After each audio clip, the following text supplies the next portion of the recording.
gusta porque tú siempre tienes las manos tan ásperas. Siempre que veas unas manos así, vas a saber que es alguien que ha trabajado toda su vida con ellas. Y un día, cuando veas tus manos así, te vas a sentir tan orgullosa como yo.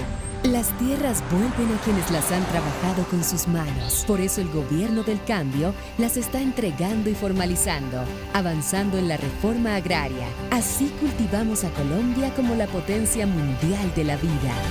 Gobierno de Colombia. Quien no sabe de dolor no entiende el verdadero perdón. Y es que vivir la guerra en carne propia y reponerse es de valientes. Volver a confiar, transformar el odio y retomar la vida justo donde la dejaron no lo hace cualquiera. Levantarse cada mañana con la única convicción de que este país se merece una segunda oportunidad, la oportunidad de una paz total. Esto es lo que ha unido a las víctimas del conflicto en Colombia. Por eso queremos honrarlos, porque sin su fuerza y su poder transformador, esta historia no sería la misma.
Entonces, digamos, en campaña, porque lo viví, le decían al gremio camionero en las diferentes formas organizativas, no, es que Petro va a meter los trenes y los trenes van a acabar con el negocio del camionero. Los que han tenido aquí la oportunidad de salir del país, a donde se han desarrollado bastante los trenes, vamos a poner ejemplos, Alemania, Italia, Francia, en Europa, o Japón, en el este asiático, y la China, que ya está en pleno desarrollo, ¿tienen menos camiones o más camiones que antes? Es una pregunta que hay que hacerse. Yo lo que veo es que tienen más camiones que antes. Una Italia, ustedes van por la carretera, es camión tras camión tras camión, y está llena de trenes. ¿A qué se debe esa paradoja? ¿Por qué tan contrario al sentido común? Porque es que hay que llenar los trenes. Así de simple. Los trenes no se llenan solos. No van por la carga, allá donde se produzca la carga, van por la carga y entonces él mismo se llena y va a la troncal y marcha, ¿no? Eso es lo que se llama intermodalidad. Entonces un tren se llena con camiones, con lo que llevan los camiones al tren, lo que cambia la geografía del negocio. Porque entonces el camión de pronto ya no tiene que hacer la ruta larga, sino cortas rutas varias veces. Eso es lo que pasa, digamos. Hay una reorganización, pero no una disminución de la actividad camionera. Al contrario, si el primer punto que he hablado aquí, que es crecer económicamente en la agricultura y en la industria, es decir, generar más riqueza, se da, entonces se necesitan más trenes, más camiones, más otros modos de transporte, incluido el aéreo.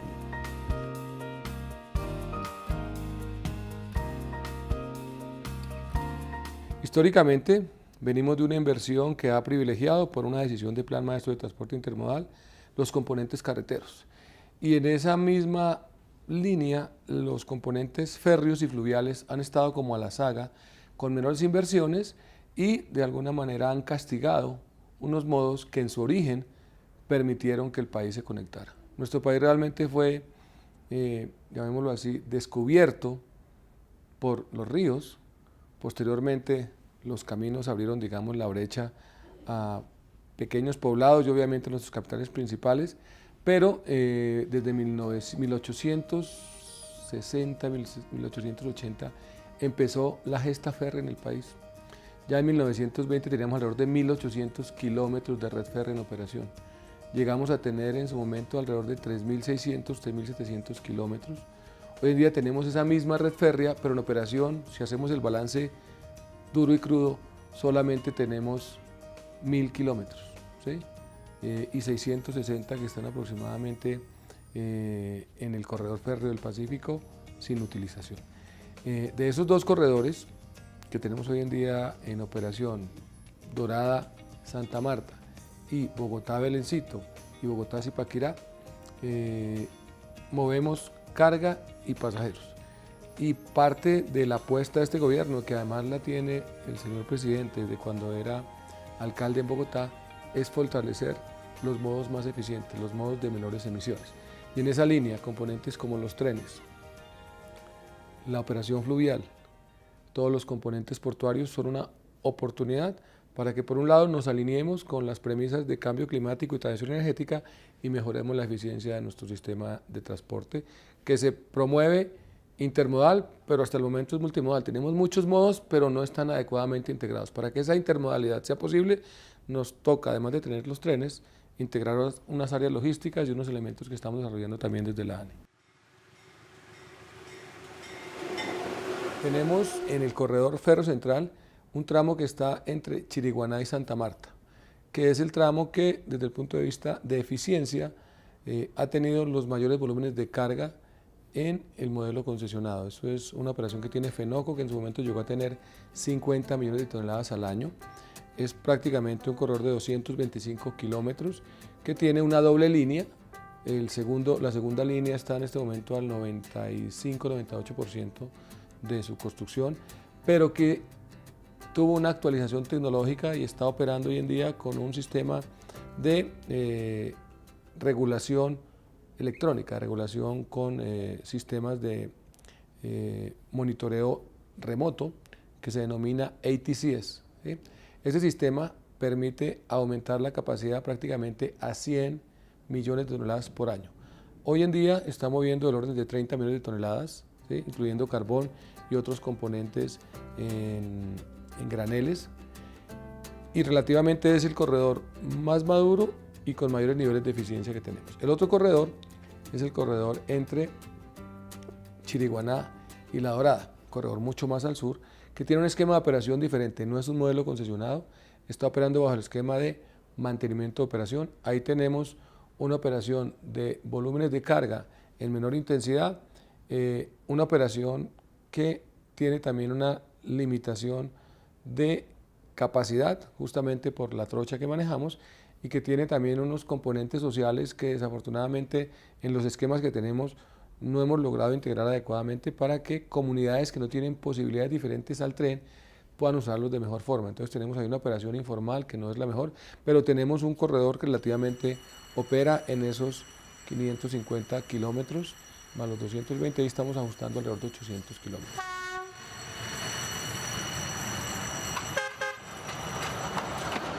Nosotros lo que inicialmente tratamos de transmitir, además porque es una directriz del presidente, es confianza en los generadores de carga. Para que el sistema férreo siga siendo una posibilidad, tenemos que garantizar que la operación no se interrumpe. Entonces, en este corredor de Dorada a Chiriguaná, lo que habilitamos fue un contrato de obra pública que nos permite mantener la operación y, adicionalmente, hacer las reparaciones de ese corredor, revisiones del estado de los rieles, de la infraestructura, del balasto, de los rieles, de las traviesas, digamos de todos los elementos componentes de este modo, así como de las estaciones, para que los operadores tengan la confianza de que el tren va a estar con la posibilidad de circular. Ahí tenemos un esquema en el que el operador actual se encarga de ese mantenimiento y tiene también una flota asignada, tiene un equipo rodante que él mismo puede operar, pero también puede integrar la llegada de otros equipos rodantes, de otros operadores que necesiten circular sobre ese corredor. Igual tenemos esa opción en en el corredor de Santa Marta-Chiriguaná. Con esa apertura nosotros empatamos con la estructuración que estamos haciendo de una APP de largo plazo. Ahí tenemos una situación de empalme, ¿sí? Porque la concesión de Dorada de Chiriguaná, perdón, a Santa Marta, se extingue en 2030. Entonces tenemos que garantizar que esas dos concesiones, tanto la que existe hoy en día del tramo más al norte, que tiene Fenoco, más la que estamos nosotros estructurando, puedan estar en 2030 finalizadas para que podamos abrir un nuevo esquema concesionado, o pueda abrir, digamos, el gobierno que esté en su momento, un nuevo esquema concesionado que permita ese esquema de operación bajo esa regla a largo plazo. Y tenemos otros dos proyectos, el de Belencito a Bogotá y de Bogotá a Zipaquirá, que tiene una limitación de conexión hacia Corredor Ferro Central. La línea se interrumpe hoy en día en Zipaquirá, nosotros estamos llegando en Zipaquirá, digamos, hacia el norte, y para movernos hacia la conexión con Ferro Central a la altura de La Dorada, tenemos una limitación porque estamos llegando hoy en día hasta Facatativá. No tenemos de ahí para allá una conexión. Entonces, estamos explorando a través de una consultoría, ¿sí?, que tenemos, cuáles podrían ser las alternativas para conectar. Este es un ejercicio que está haciéndose en paralelo con la financiera y con el equipo in-house, o bien Belencito, ¿sí?, a través de lo que se denomina el corredor un corredor de carbón, y una conexión que podríamos hacer desde Bogotá hacia justamente ese corredor férreo anterior. Esos 220 kilómetros aproximadamente deberían permitirnos conectar Corredor Ferro Central y al final integrarse también a un modelo concesionado. Esperamos al final de este periodo de gobierno poder habilitar esos 220 a un esquema concesionado que se una a Corredor Ferro. Y el cuarto corredor, ¿sí?, que es el Corredor Ferro del Pacífico, también tiene un esquema que estamos desarrollando con la financiera para explorar tres alternativas que nos permitan conectar Buenaventura o a través de La Feliza, llevarlo hasta Medellín, o inclusive por la zona del eje cafetero para conectar Corredor Ferro Central. Ese proyecto esperamos abrirlo a licitación el próximo año. Tenemos, digamos, un equipo que está haciendo factibilidad. Ese equipo lo tenemos a partir de un contrato de intermediación que tenemos con la Financiera de Desarrollo, y a la par ese equipo está acompañando el equipo de la ANI, que está fortaleciéndose técnicamente para que al final de este gobierno pueda migrar a lo que se ha denominado inicialmente la Agencia Nacional Férrea. En el pasado, el país, digamos, adquirió, esa relevancia en el componente férreo y mantuvo su vitalidad justamente porque existía una entidad encargada de gestionar los ferrocarriles. En una decisión desafortunada de gobiernos anteriores, desmontaron esa empresa, los ferrocarriles nacionales, y separaron las competencias. De esos 3.500 kilómetros que administramos aproximadamente, 1.600 están a cargo de la ANI, ¿sí?, y la otra red está a cargo del Invías, que se encarga de hacer, digamos, como una administración de los activos, pero no tiene operación sobre esos corredores, a diferencia de la ANI, que sí tiene, digamos, unos esquemas de operación vitales y que queremos fortalecer en estos 4 años.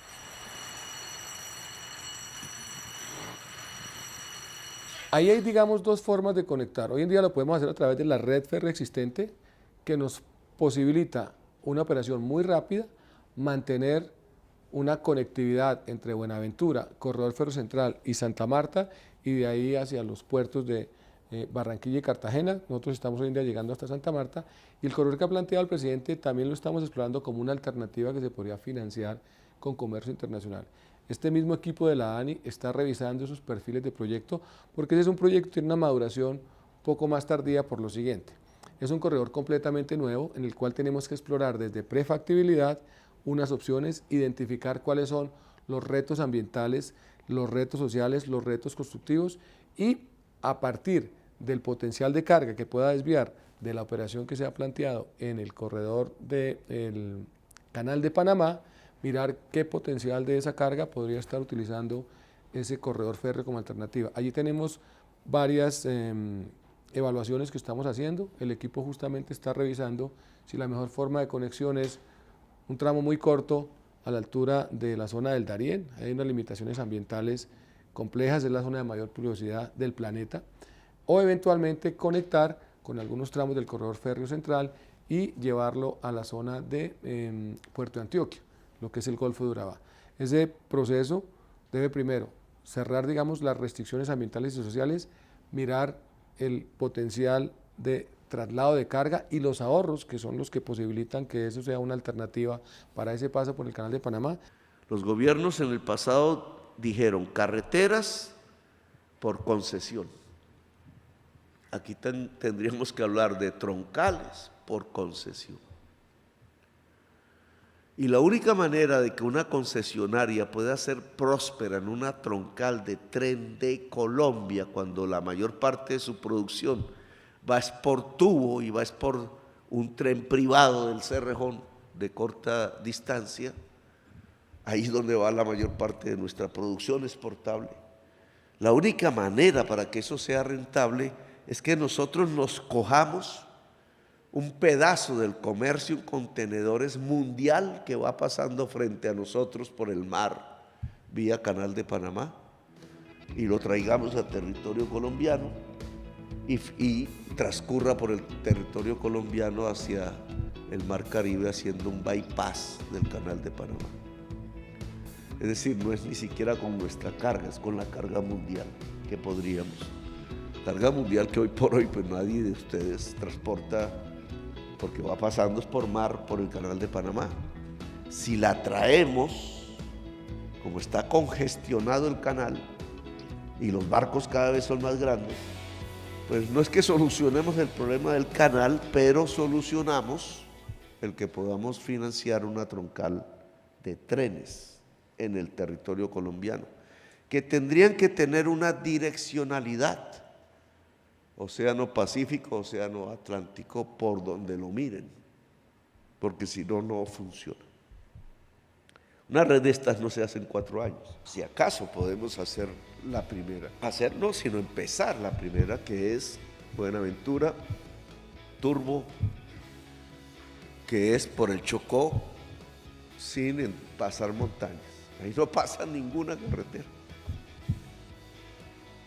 Es una vía completamente nueva si se pudiera hacer pasando por aprobaciones ambientales difíciles, que haría el bypass del Canal de Panamá.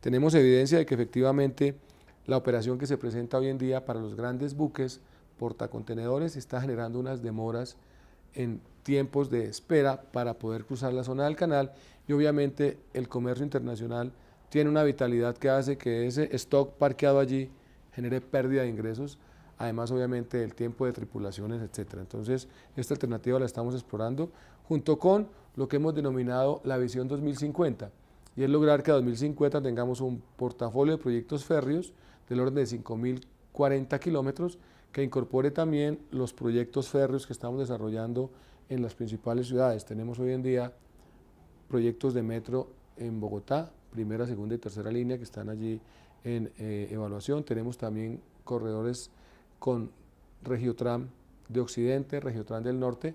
Tenemos también iniciativas en el Valle con Cali, Jamundí y Jumbo. Y tenemos también en la zona norte del país el tren del Caribe entre Santa Marta, Barranquilla y Cartagena, con posibilidades de extenderse hacia el sur a Riohacha, o hacia el norte a Riohacha y hacia el sur, hacia el departamento del Cesar. Todo este portafolio recoge un poco esa red férrea que dejamos olvidada algún tiempo y que en su momento movilizó pasajeros, con una realidad que no puede ser desconocida. Hoy en día, los sistemas férreos de pasajeros de larga distancia se mueven en corredores exclusivos, con trocha estándar y con especificaciones de equipo rodante de última generación, para tener velocidades de 120 a 180 kilómetros o de 250 a 350 o 400, que ya es alta velocidad. Lo que aspiramos nosotros es fortalecer el portafolio en el componente de carga e ir paulatinamente colonizando nuevamente corredores de corta distancia con pasajeros. Ese es un ejercicio que nosotros queremos, digamos, acelerar en estos 4 años. Tenemos ya una operación menor, pero que ha mantenido su vitalidad en los últimos años con el corredor entre Bogotá y Zipaquirá. Ahí tenemos una operación de Tourist Tren y adicionalmente entre semana operación de pasajeros a las universidades. Estamos explorando posibilidades de que ese tren tenga una mayor posibilidad de velocidad en su paso por Bogotá. Eso implica subir la limitación de velocidad que está de 35 a 50 kilómetros para que ese tiempo que se gane el tren lo puedan capitalizar usuarios que vayan hacia esa zona y seguramente aumentar la demanda.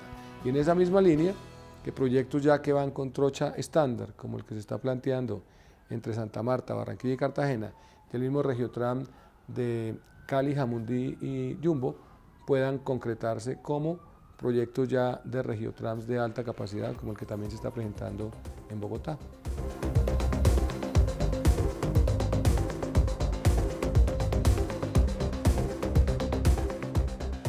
Digamos que los recursos que están previstos allí tienen la siguiente asignación. El mantenimiento de la operación de Bogotá-Belencito, que suma 75 millones de pesos. La operación de Dorada-Chiriguaná, allí tenemos alrededor de 175 millones de pesos y tenemos unos recursos también destinados del orden de 200 millones de pesos para explorar corredor férreo de Pacífico, buscando una integración como redundancia entre Lobo Guerrero y Buenaventura, que estamos revisando. Eso viene un poco con la decisión presupuestal y parte de esos recursos también han sido integrados al proyecto de la APP de Dorada-Chiriguaná. Nosotros lo que esperamos es el próximo año ya materializar esos recursos. Dejaríamos la APP este año prácticamente abierta. Eso tiene un proceso de adjudicación de alrededor de 4 a 6 meses. Esperaremos dejarlos al final de este periodo o el primer trimestre y con eso ya daríamos, digamos, como el primer paso para ese componente. Adicional a eso, ya ampliamos por directriz del señor presidente el marco fiscal de mediano plazo y tenemos iniciativas como las de Corredor Férreo del Pacífico y las que le refería ahora del proyecto de Bogotá-Belencito, que harán parte, digamos, de ese portafolio y que no, la estimación inicial que tenemos es del orden de 30 millones de pesos para los próximos 4 años. Superada la adjudicación de Dorada-Chiriguaná como APP, seguiríamos con Corredor Férreo del Pacífico. Corredor Férreo del Pacífico, lo que tenemos inicialmente estimado es un tramo de 6 billones de pesos, es una estimación inicial de ese corredor que son alrededor de 650 kilómetros, ¿sí? Y de la mano con ese componente, resolver el paso entre Pacífico y Corredor Férreo Central. Ahí tenemos 3 alternativas. Adicional a eso, tenemos los proyectos que se están desarrollando de iniciativas de Regiotram, ¿sí?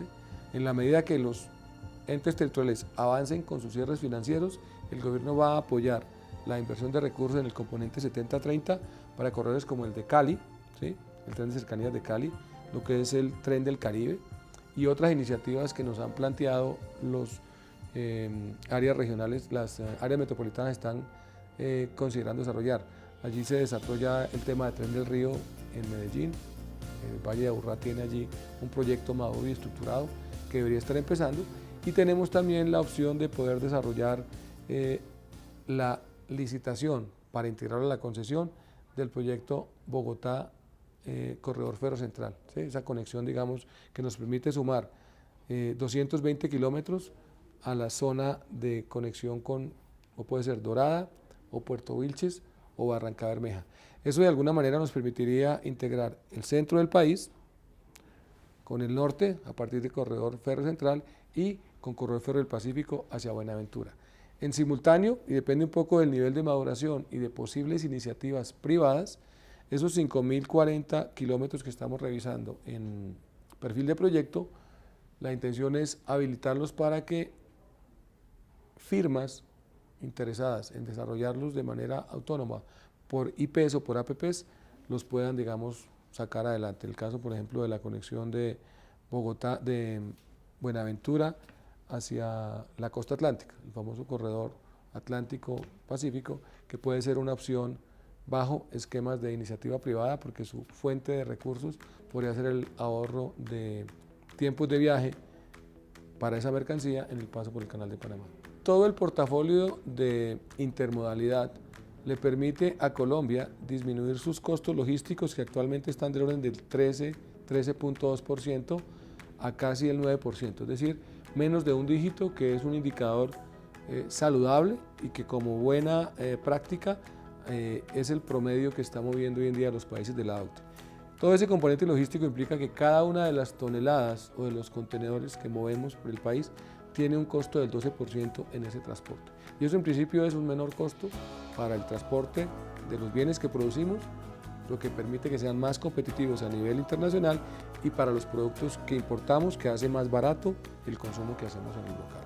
Y lo otro es que cada uno de estos proyectos genera vitalidad en los territorios, porque por un lado genera consumo de materiales de las zonas, ¿sí? Todo lo que son agregados, producción por ejemplo de materiales de construcción, todo lo que son las dotaciones de los trabajadores, genera posibilidades de empleo y hay, digamos, un ecosistema saludable que en la medida que llega la infraestructura revitaliza económicamente las zonas. Y adicionalmente, esa misma provisión habilita el suelo para que sea más competitivo en términos de abrir posibilidades de nuevos usos, nuevas coberturas, aumento por ejemplo de la edificabilidad en las zonas cercanas a los municipios y a las ciudades que estamos cruzando, y la posibilidad de revitalización de ese tejido productivo y de ese tejido social que está alrededor de las obras que desarrolla la Agencia Nacional de Infraestructura.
Quien no sabe de dolor no entiende el verdadero perdón.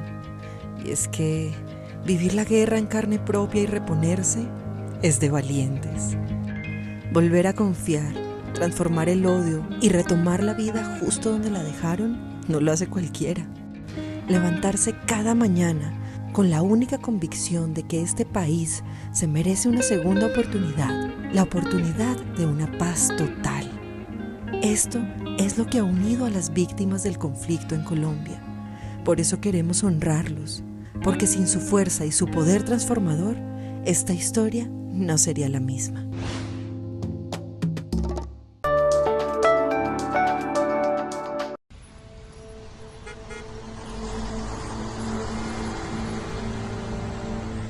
Ajá, abuelito, porque tú siempre tienes las manos tan ásperas. Siempre que veas unas manos así, vas a saber que es alguien que ha trabajado toda su vida con ellas. Y un día, cuando veas tus manos así, te vas a sentir tan orgullosa como yo. Las tierras vuelven a quienes las han trabajado con sus manos. Por eso el gobierno del cambio las está entregando y formalizando, avanzando en la reforma agraria. Así cultivamos a Colombia como la potencia mundial de la vida. Gobierno de Colombia.